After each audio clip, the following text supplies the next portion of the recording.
Bueno, bienvenidos a estos vídeos de oposiciones. Vamos a intentar llegar hasta la unidad 61, por lo menos, antes de la oposición de junio de 2025.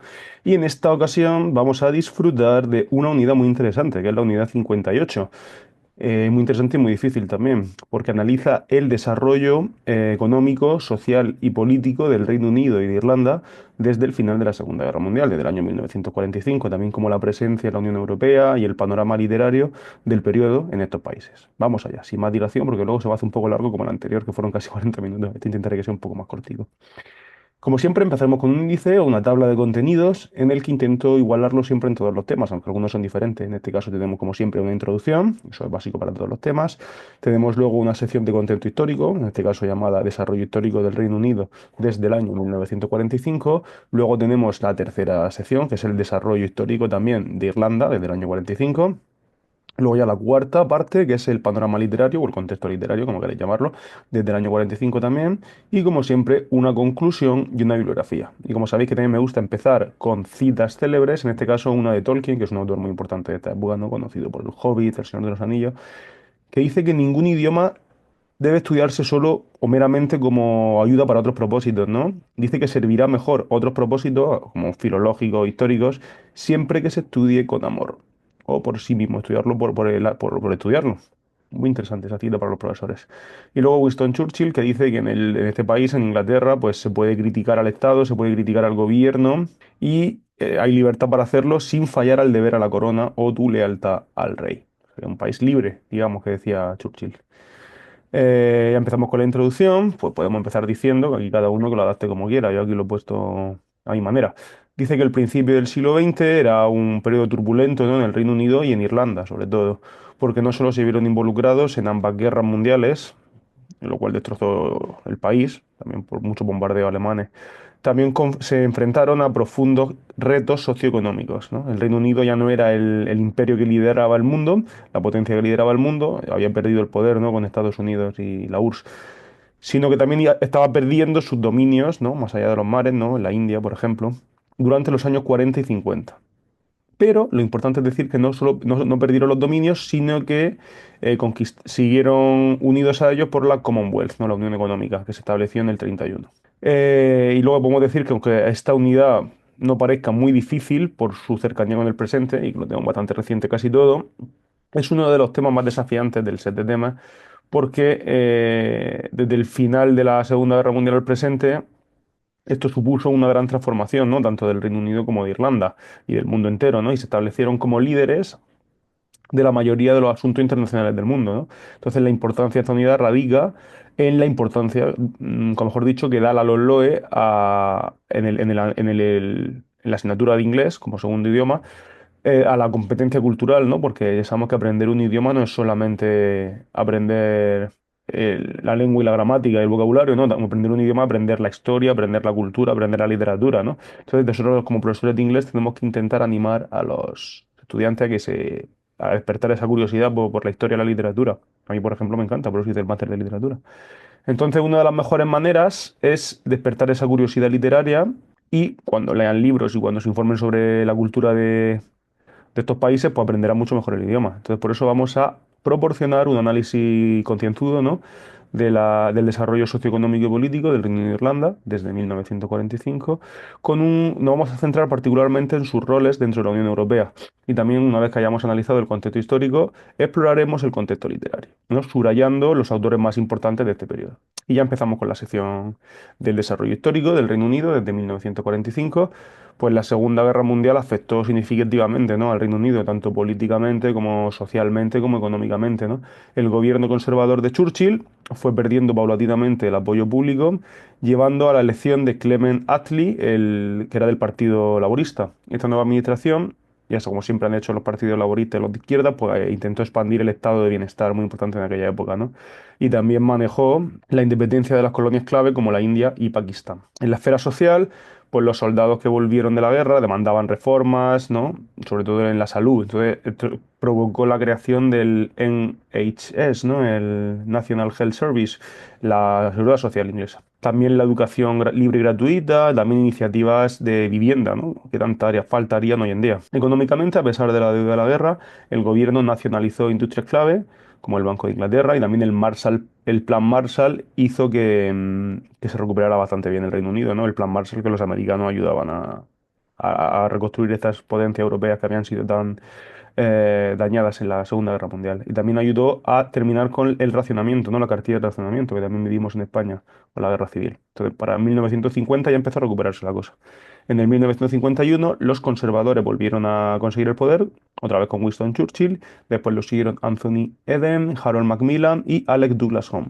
La reina Isabel II fue coronada en 1952 y así empezó una nueva era. Económicamente, pues la guerra había extinguido todos los recursos financieros británicos, ¿no? La economía se enfrentó al caos, así que no había manera de importar comida porque no tenían dinero.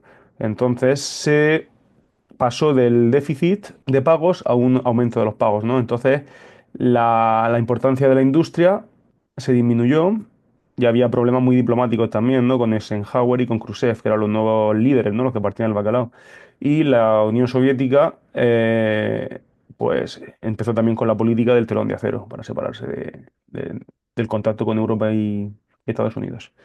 Políticamente, los británicos participaron también en la guerra de Corea, ayudando a los americanos como parte de su Commonwealth, y se unieron a los americanos para conquistar Corea del Norte. También Reino Unido probó su primera bomba atómica para, por esa época era el terror nuclear, ¿no? Así que se convirtió en una potencia nuclear tanto como con los Estados Unidos como con la URSS. Domésticamente, los conservadores iniciaron un programa de casas, ¿no? De casas públicas para reconstruir las ciudades dañadas por la guerra, como por ejemplo Birmingham, y también para ayudar a ese decaimiento urbano que había habido, ¿no? Con las bombas. El final de los 50, el principio de los 60, vio un crecimiento económico muy grande, ¿no? Avances tecnológicos, los salarios subieron también, prosperidad en general. Y era un periodo de recuperación, ¿no? Y desarrollo, ¿no? Los Beatles, los años 60, la música, un poco más todo positivo, ¿no? Si las generaciones anteriores estaban muy afectadas por la guerra, ya los jóvenes empezaron a ver un poco la luz. Para el final de los años 50 también fue un punto clave en la política británica europea, ¿no? Con la crisis del Canal de Suez en el 56 que expuso la dependencia británica con respecto a los Estados Unidos, ¿no? Mientras tanto, el Tratado de Roma del 57 creaba la Unión, la Comunidad Económica Europea, y al principio Gran Bretaña, ¿no? El Reino Unido se mantuvo fuera para proteger sus beneficios de la Commonwealth, pero luego intentó meterse y ya no se lo permitieron, los franceses sobre todo. Entonces se unió a la European Free Trade Association, la Asociación del Comercio Libre, en el 59. Y luego ya cuando quiso meterse en la Comunidad Económica Europea, pues los franceses se opusieron, ¿no? Entonces al final se convirtió en miembro en el 73, aunque siempre mantuvo una actitud cautelosa, ¿no? Hacia la integración europea, como se vio luego en el Brexit, ¿no? Nunca fueron del todo europeos. Para mitad de los 60, la prosperidad económica británica estaba en declive, ¿no?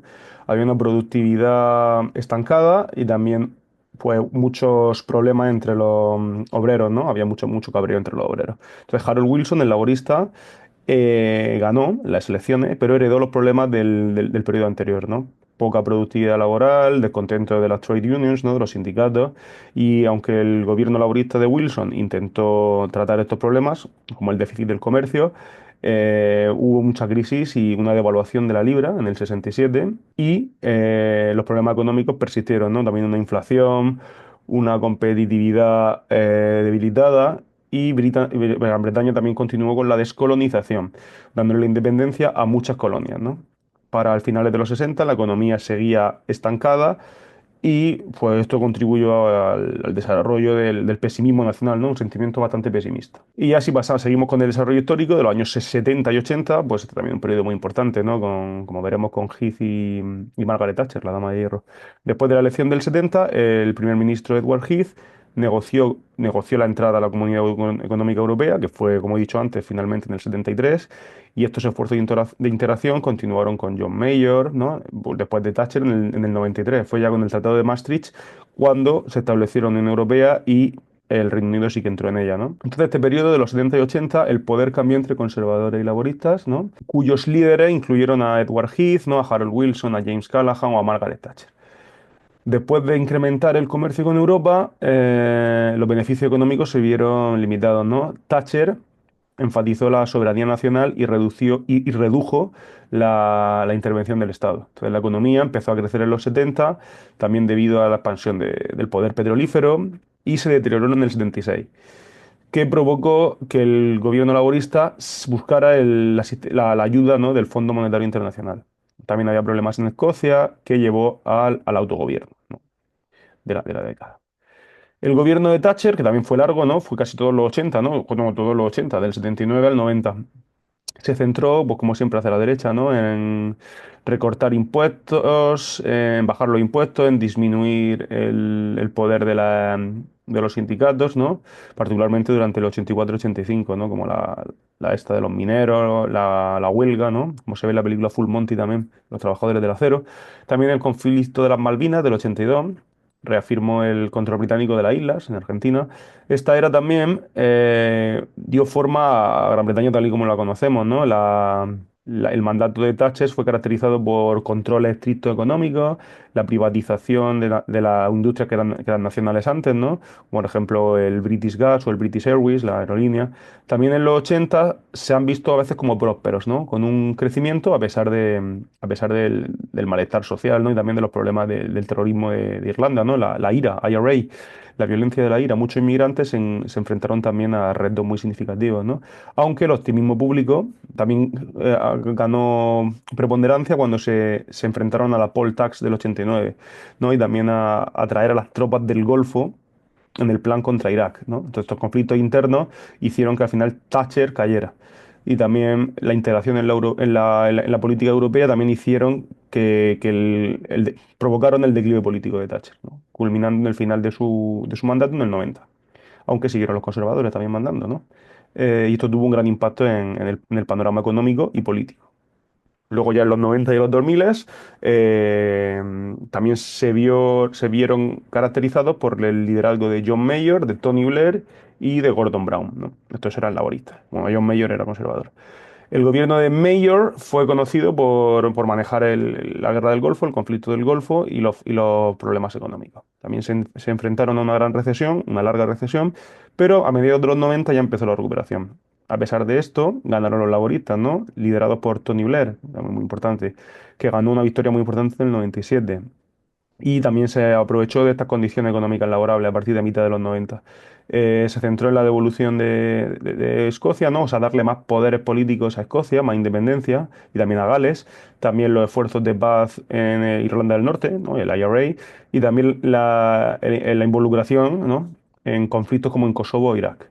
Luego ya Gordon Brown, que empezó en 2007, se enfrentó a la crisis, ¿no?, la famosa crisis de 2007-2008, también a la nacionalización de Northern Rock, ¿no?, un fondo monetario, y también a varias emergencias nacionales.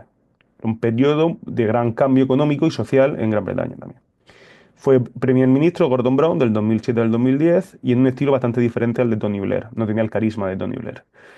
Brown estaba más inspirado, Gordon Brown, por el pensamiento americano y era más distante de las políticas europeas, ¿no? Su reacción a la crisis de 2009 fue mucho más proactiva que aquella de Francia o Alemania. Por eso el gobierno conservador, pues como estaba más influenciado por el pensamiento americano, lo volvieron a ganar los conservadores con David Cameron, con una gran mayoría, pero que requería un gobierno de coalición con los demócratas liberales. David Cameron fue un gobernante eficiente y disfrutó también de organizar los Juegos Olímpicos del 2012. Y ya pues las últimas décadas del siglo XXI, ¿no?, las que nos ocupan, del 2010 al 2020, ¿no?, la década que estamos ahora, ¿no? Pues David Cameron fue el más joven, ¿no?, el primer ministro más joven desde el 2000, desde 1812, y se enfrentó a dos referéndums nacionales, ¿no? Él lideró la campaña para mantenerse en la Unión Europea, pero finalmente en el 2016 él ganó el Brexit, ¿no? Los británicos votaron abandonar. Después de su derrota, dimitió como primer ministro y Theresa May fue elegida la segunda primera ministra británica después de Margaret Thatcher. Ella negoció pues sí, ella lideró las negociaciones del Brexit, pero después de tener varias versiones borrador de su propuesta de acuerdo, no se las aceptaron 3 veces en el Congreso, así que también dimitió. Después entró Boris Johnson, el que ganó la mayor mayoría, ¿no?, la más grande mayoría del 79 de los conservadores, y con él oficialmente se firmó el acuerdo de abandono de la Unión Europea el 31 de enero de 2020. Y poco después, meses después, ¿no? En marzo se enfrentaron a la pandemia del COVID-19 y Boris Johnson tuvo que dimitir también como primer ministro en julio de 2022 por unas fiestas ilegales que se habían organizado en el ministerio o en la sede del gobierno. Fue sustituido por Liz Truss, Elizabeth Truss, en septiembre de 2022 y la reina Elizabeth también murió por aquel entonces, en el 8 de septiembre del 2022 y Liz Truss también anunció su carta de renuncia, ¿no? Pues creo que fue 3 o 4 semanas después de empezar a ser primera ministra, ¿no? Y entró Rishi Sunak. Y también el rey Carlos III fue coronado, el hijo de Elizabeth, a la edad de 73 años, y Rishi Sunak fue nombrado primer ministro, conservador también, en octubre de 2022. Como vemos, es una época muy convulsa porque hubo muchos cambios. Y desde octubre del 2022, pues el Reino Unido ha tenido bastantes problemas y una evolución tanto social como económica como política, ¿no? Los conservadores tuvieron grandes problemas, ¿no? Tantos cambios de primeros ministros. Liz Truss solo gobernó 49 días. Rishi Sunak tuvo muchos problemas porque hubo un declive en el valor de la libra y muchos problemas económicos. Y también heredó un partido muy fracturado. Y llevó a la inflación, llevó al descontento público. Entonces ganaron los laboristas en julio del 2024 con Keir Starmer, que es el actual primer ministro, y tiene ha recuperado la credibilidad del Partido Laborista, ¿no? Después de un largo periodo de división y fallo político y problemas para ganar. Entonces ya ha sido por ahora parece que lo está haciendo bien, ya veremos. Bueno, ya pasamos al desarrollo histórico de Irlanda, también desde el año 45, la década de los 40, 50, 60 y 70 empezamos. Podemos decir que en el año 22 Irlanda ya estaba dividida en Irlanda del Norte e Irlanda del Sur, ambas con autogobierno limitado, y con el Tratado Anglo-Británico del anglo-irlandés que creó el Irish Free State, siguió la Guerra Civil Irlandesa del 22-23 y entonces en el año 37 se creó el EIRE, ¿no? Que luego pasó a ser la República de Irlanda, ¿no? Un estado soberano independiente del Reino Unido y permaneció neutral durante la Segunda Guerra Mundial. En el año 49, Eire se convirtió en la República de Irlanda y abandonó la Commonwealth. En los años 50 y 60, el gobierno protestante, ¿no? de Irlanda del Norte, que sí pertenecía al Reino Unido, llevó a tensiones, ¿no? Mientras que la República de Irlanda estableció su independencia y se unió a las Naciones Unidas, pero se negó a unirse a la OTAN. En los años 60, Irlanda sufrió grandes reformas económicas, ¿no? Atrajo inversión extranjera y modernizó su economía, ¿no? Aunque Irlanda del Norte se mantuvo con muchos problemas tanto religiosos como económicos, tensión económica y religiosa. El cambio social incluyó un crecimiento del feminismo, ¿no? Un movimiento feminista también, porque Irlanda siempre había sido muy conservadora, ¿no? En asuntos como el aborto, el divorcio, ¿no? Comparado con el Reino Unido. Para finales de los años 60 los derechos civiles, ¿no? Y gracias a las protestas de los católicos, pues se consiguieron un poco más, ¿no? Pero ello también llevó a confrontaciones entre Irlanda del Norte, los protestantes, y Irlanda del Sur, que eran más católicos. En los 70 y en los 80 la violencia escaló y se llevó al Bloody Sunday, ¿no? Al Domingo Sangriento del 72, que llevó a que Londres gobernara en Irlanda del Norte. A pesar de la modernización de la República de Irlanda y su entrada temprana a la Unión Europea, a la Comunidad Económica Europea, Irlanda del Norte continuó con la violencia sectaria y eso pues hizo que fueran peor las relaciones entre Gran Bretaña e Irlanda. Seguimos ya con los 80 en el que Irlanda se enfrentó a luchas económicas y a inestabilidad política, ¿no? Llevando a otro agreement del año 85 entre Irlanda e Inglaterra, que mejoró la cooperación entre los tres países, ¿no? Entre Irlanda, Inglaterra y Irlanda del Norte, y también apareció John Hume como una figura clave, y él era un abogado de la paz, ¿no? Él defendía la paz y se unió al Sinn Féin. En los años 90 la violencia continuó, pero los esfuerzos de paz también mejoraron, ¿no? Mary Robinson se convirtió en la primera presidenta de Irlanda en el 90 y también entró en la Comunidad Económica Europea con el Tratado de Maastricht, ¿no? Con el euro. Por eso ahora hay euro en Irlanda, en Inglaterra, ¿no? También otro acuerdo del 98 también significó la paz con Irlanda del Norte, ¿no? El Good Friday Agreement. Y económicamente Irlanda se modernizó en los 90, ¿no? Por su unión a la Unión Europea y también por adoptar el euro. Avanzó mucho Irlanda económicamente. Y desde el principio del siglo XXI, Irlanda ha ido experimentando significativos cambios políticos, sociales y económicos. Al principio de los 2000 se vio el surgimiento del Celtic Tiger, ¿no? El tigre celta, ¿no? que ya pues, muchas empresas fueron a Irlanda, ¿no? Como Google, como Apple, y también muchos financiación de la Unión Europea. Aunque todo eso se vio truncado por la crisis económica del 2008 también, ¿no? Y una gran recesión. Un problema en el mercado de las casas, ¿no? Inmobiliario, y también un problema con el Fondo Monetario Internacional, porque había mucha deuda en Irlanda también. La crisis económica llevó a cambios políticos, ¿no? Con el Fianna Fáil, otro partido que perdió poder en pos del Fine Gael Labour Coalition del 2011, y también medidas de autoridad se tuvieron que llevar a cabo para ayudar a la economía de este periodo, y se empezó a recuperar la economía ¿cuándo? A mitad del 2010, ¿no? La década del 2010, culminando en abandonar este problema económico en el 2013. Y luego ya pasamos al 2010 y al 2020, hasta la época actual. Pues Irlanda ha tenido también muchos problemas y cambios sociales, ¿no? Se ha legalizado el matrimonio del mismo sexo en 2015, que es un gran paso para un país tan conservador como ellos. También se ha aprobado el aborto, ¿no? La legalidad del aborto en el 2018, y esto ha sido un cambio hacia valores más liberales en una sociedad tradicionalmente muy conservadora. También el Brexit del 2016 complicó las relaciones entre del Norte e Irlanda del Sur, llevando al Northern Ireland Protocol, que creó claro, una frontera económica, ¿no? Una aduana entre Irlanda del Norte e Irlanda del Sur, que también ha causado inestabilidad política. En el 2020 ganó una coalición entre el Fianna Fáil, el Fine Gael y el Green Party en Irlanda, y el Sinn Féin emergió otra vez como una de los partidos políticos más importantes, ¿no? Que intentó la unión de Irlanda también, y tratar los problemas económicos, como el mercado inmobiliario y la salud, ¿no? La sanidad pública. En el 2004, Irlanda está navegando las complejidades del post-Brexit, ¿no? De la sociedad post-Brexit y las relaciones con el Reino Unido, mientras que se enfrenta también a retos económicos y sociales, ¿no? Como la inflación, como la crisis de los hogares, que es muy difícil comprar casa porque está todo muy caro ahí también, como todo el mundo. Y a pesar de ello, Irlanda se mantiene como un jugador muy importante en la Unión Europea, ¿no? Porque sigue atrayendo inversión global de empresas muy importantes, ¿no? Porque se paga menos impuestos en Irlanda, básicamente. Luego ya pasamos al panorama literario, ¿no? Muy importante, el contexto literario. Entonces, la incerteza, ¿no?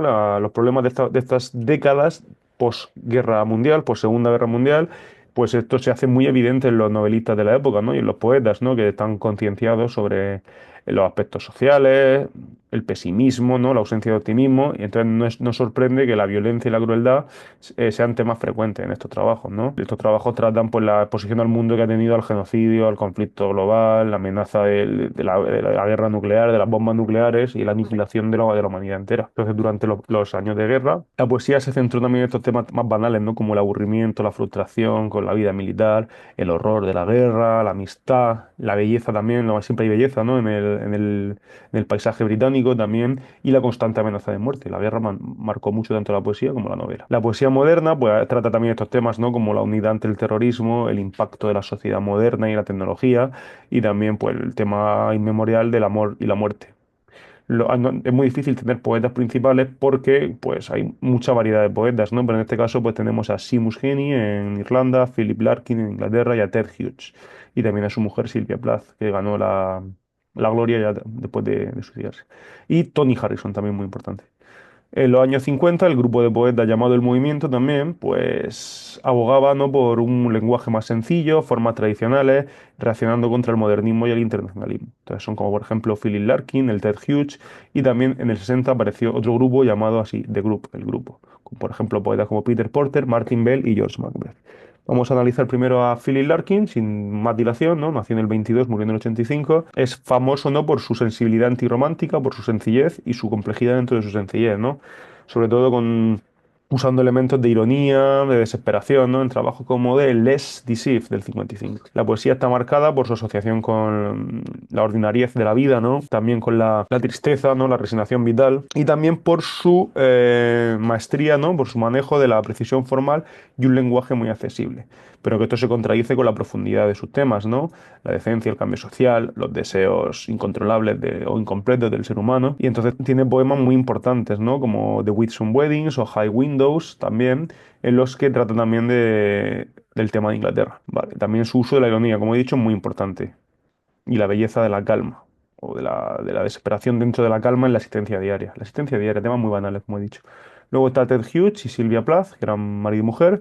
Ted Hughes, por otro lado, explora los aspectos violentos de la naturaleza, ¿no? Como por ejemplo The Hawk in the Rain, también la tragedia personal, ¿no? Como el suicidio de su mujer Sylvia Plath, que también él trató en sus Birthday Letters del 99.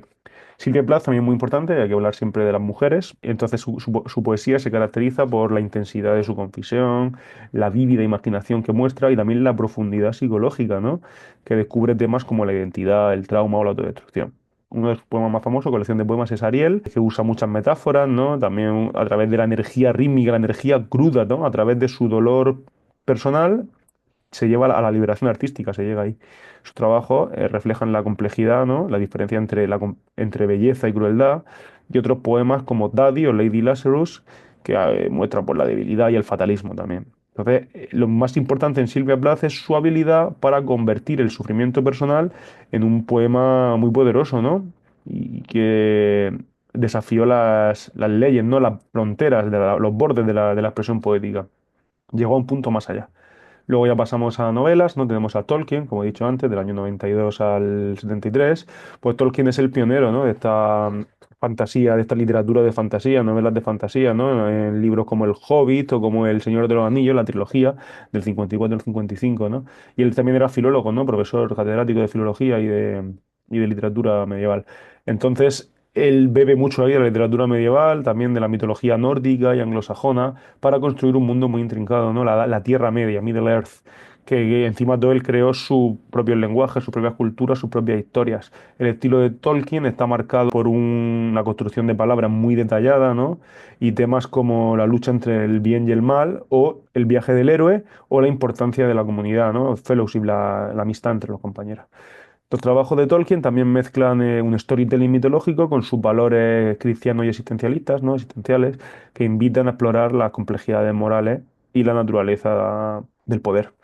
Su influencia es profunda también y estableció muchos arquetipos que luego siguieron en la literatura fantástica hasta nuestros días. Bueno, George Orwell también es uno de los autores más importantes, nació en el 1903 y murió en 1950, y él dio forma a la literatura del periodo entre guerras y después de la Segunda Guerra Mundial, ¿no? Criticó la estructura de clase, el imperialismo y también la hipocresía y la intelectualidad de su época, ¿no? En obras como Keep the Speedy Flying o The Road to Big El Camino de Big.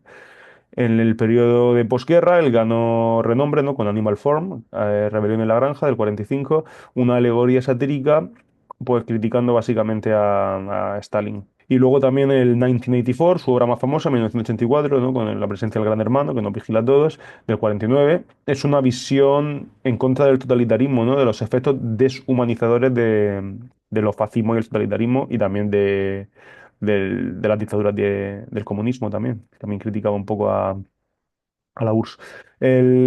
Todos los trabajos de Orwell pues muestran, ¿no? Su preocupación por la dignidad del hombre común dentro de las fuerzas, entre las fuerzas opresivas del Estado. Era una voz poderosa contra el autoritarismo y contra la complacencia de la sociedad ante eso, ¿no? Él criticó todos los tipos de autoritarismo.